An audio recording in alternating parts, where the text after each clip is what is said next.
જય હિન્દ વિદ્યાર્થી મિત્રો, સ્વાગત છે તમારું સૌની સહિયારી યુટ્યુબ ચેનલ કડક સાહિત્ય 73માં। તો વિદ્યાર્થી મિત્રો, સરકારી ભરતીની તૈયારી કરી રહેલા ઉમેદવારો માટે ખૂબ અગત્યની માહિતી મળી છે। જીએસઆરટીસીમાં બમ્પર ભરતીની જાહેરાત કરવામાં આવી છે। કુલ જગ્યા કેટલી છે, લાયકાત શું છે, પગાર ધોરણ કેટલો છે અને કસોટીનો પ્રકાર તેમજ ફી કેટલી ભરવાની રહેશે, આવી સંપૂર્ણ પ્રશ્નોના જવાબ આ વિડીયોની અંદર આપવામાં આવેલા છે। વિદ્યાર્થી મિત્રો, બની શકે તો વિડીયોમાં અંત સુધી બન્યા રહેજો અને જો તમે આ ચેનલ પર નવા હો તો ચેનલને સબસ્ક્રાઈબ કરવાનું ભૂલશો નહીં, કારણ કે આવી જ નવી નવી માહિતી અને ભરતીઓ વિશેના અપડેટ સતત આપણી ચેનલ ઉપર મૂકવામાં આવે છે। તો જોઈએ વિદ્યાર્થી મિત્રો, આ જગ્યા તમે જોઈ શકો છો, જીએસઆરટીસીમાં હેલ્પરની જગ્યા માટે ભરતી બહાર પાડવામાં આવી છે। કુલ 1658 જગ્યા ઉપર ભરતી બહાર પાડવામાં આવી છે। પગાર ધોરણની વાત કરીએ તો ફિક્સ પગાર છે 5 વર્ષ માટે 21,100 રૂપિયા 5 વર્ષ માટે ફિક્સ પગાર પર મંથ રહેશે।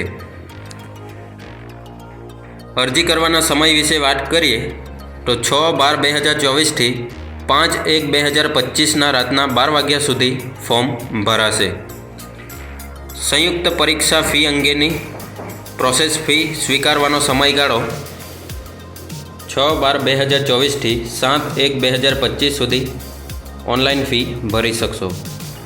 વિદ્યાર્થી મિત્રો, ફોર્મ તમે 5/1/2025 સુધી ભરી શકશો અને ફી 2 દિવસ વધારે આપવામાં આવેલ છે, એટલે 7/1/2025 સુધી તમે ઓનલાઈન ફી ભરી શકો। જગ્યાઓ વિશે તમામ સ્ટ્રક્ચર આ કોષ્ટકમાં આપેલ છે, તમે જોઈ શકો છો। આગળ વધીએ વિદ્યાર્થી મિત્રો,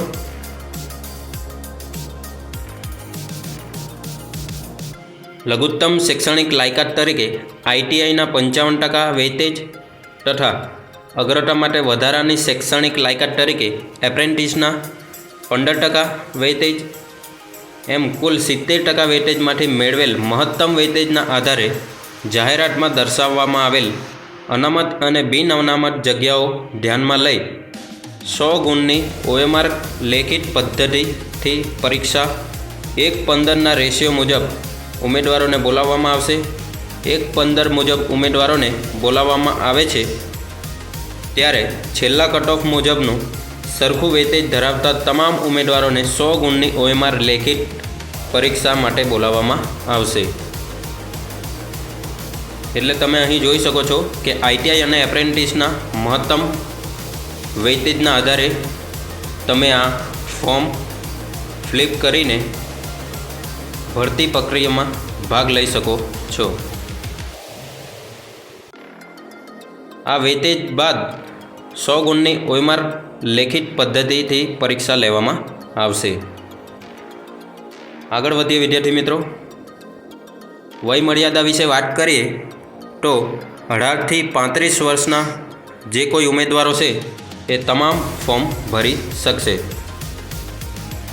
શૈક્ષણિક લાયકાતમાં આઈટીઆઈ ફરજિયાત છે, જેમાં mechanic motor vehicle, mechanic diesel, general mechanic, fitter, turner, electrician, sheet metal worker, automobiles body repairer, welder cum fabricator, machinist, carpenter, paint general, automobile paint રિપેરનો ઓછામાં ઓછો 1 વર્ષનો કોર્સ પાસ કરેલો હોવો જોઈએ।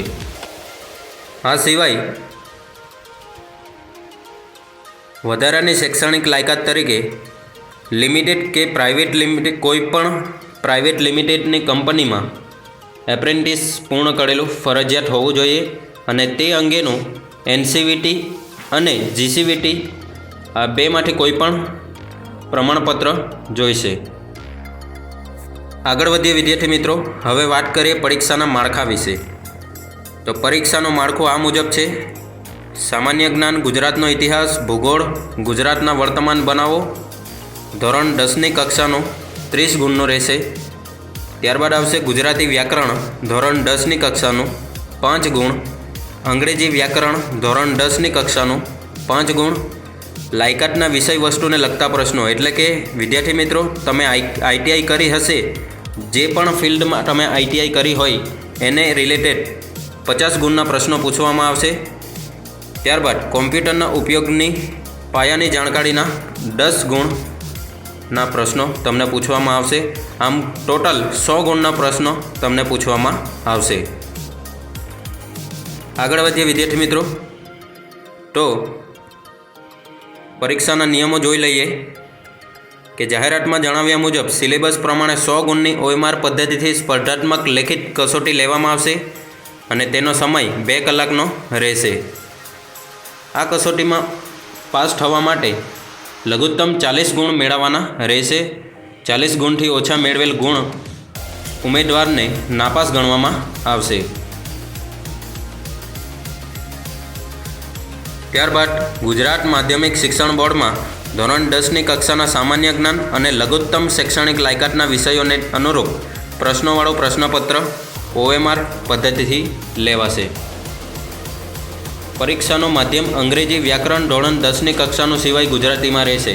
એટલે કે વિદ્યાર્થી મિત્રો આપણે આગળ જોઈ ગયા તેમ અહીં અંગ્રેજી વ્યાકરણ ધોરણ 10ની કક્ષાનું 5 ગુણનું દર્શાવવામાં આવેલ છે. માત્ર આ 5 પ્રશ્નો જ અંગ્રેજી ભાષામાં રહેશે, બાકીનો તમામ પ્રશ્નપત્ર ગુજરાતી ભાષામાં પૂછવામાં આવશે. આગળ જોઈએ તો 100 ગુણનું એક પ્રશ્નપત્ર રહેશે અને પ્રત્યેકનો 1 ગુણ રહેશે. આ સિવાય પ્રત્યેક ખોટા જવાબ દીઠ 0.25 ગુણ માઇનસ પદ્ધતિ રાખવામાં આવેલ છે.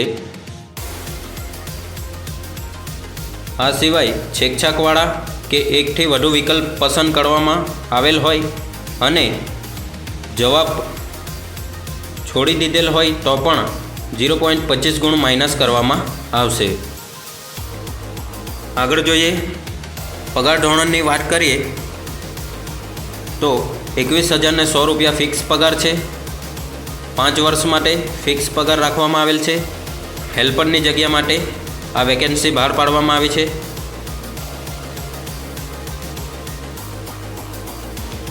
વય મર્યાદાની વાત કરીએ તો પ્રત્યેક કેટેગરીને આ મુજબ વય મર્યાદાની છૂટછાટ આપવામાં આવેલ છે. આ સિવાય 18થી 35 વર્ષ એટલે કે જન્મ તારીખ 5/1/1990થી 6/1/2007 સુધીના તમામ ઉમેદવારો આ ફોર્મ ફિલ કરી શકશે. હવે વાત કરીએ ફી વિશે. તો બિન અનામત વર્ગના જે પણ ઉમેદવાર મિત્રો છે એ લોકોએ 300 રૂપિયા પ્લસ GST ફી ભરવાની રહેશે. આ સિવાય અનામત વર્ગના તમામ કેટેગરીની મહિલા, શારીરિક શૈક્ષણિક રીતે પછાત વર્ગ, અનુસૂચિત જાતિ, અનુસૂચિત જનજાતિ, આર્થિક રીતે નબળા વર્ગ, દિવ્યાંગ અને માજી સૈનિક ઉમેદવારો માટે 200 રૂપિયા પ્લસ GST ફી ભરવાની રહેશે. આગળ વધીએ વિદ્યાર્થી મિત્રો, તો ફોર્મ ભરવા માટેની વેબસાઇટ વિશે વાત કરીએ તો www.ojas.gujarat.gov.in આ વેબસાઇટ ઉપર જઈ તમે ઓફિશિયલ વેબસાઇટ ઉપરથી ફોર્મ ફિલ કરી શકો છો. આ સિવાય હજુ એકવાર વાત કરી લઈએ કે ઓનલાઈન અરજી કરવાનો સમયગાળો 6/12/2024થી 5/1/2025ના રાત્રિના 12 વાગ્યા સુધીનો રહેશે અને ફી ભરવા માટેની છેલ્લી તારીખ 6/12/2024થી 7/1/2025 સુધી રાત્રિના 12 વાગ્યા સુધી તમે ફી ભરી શકશો. વિદ્યાર્થી મિત્રો, ફી ભરવા માટે પણ છેલ્લી તારીખની રાહ ન જોતા તાત્કાલિક ધોરણે તમામ વિદ્યાર્થી મિત્રોએ ફી ભરી દેવી જોઈએ,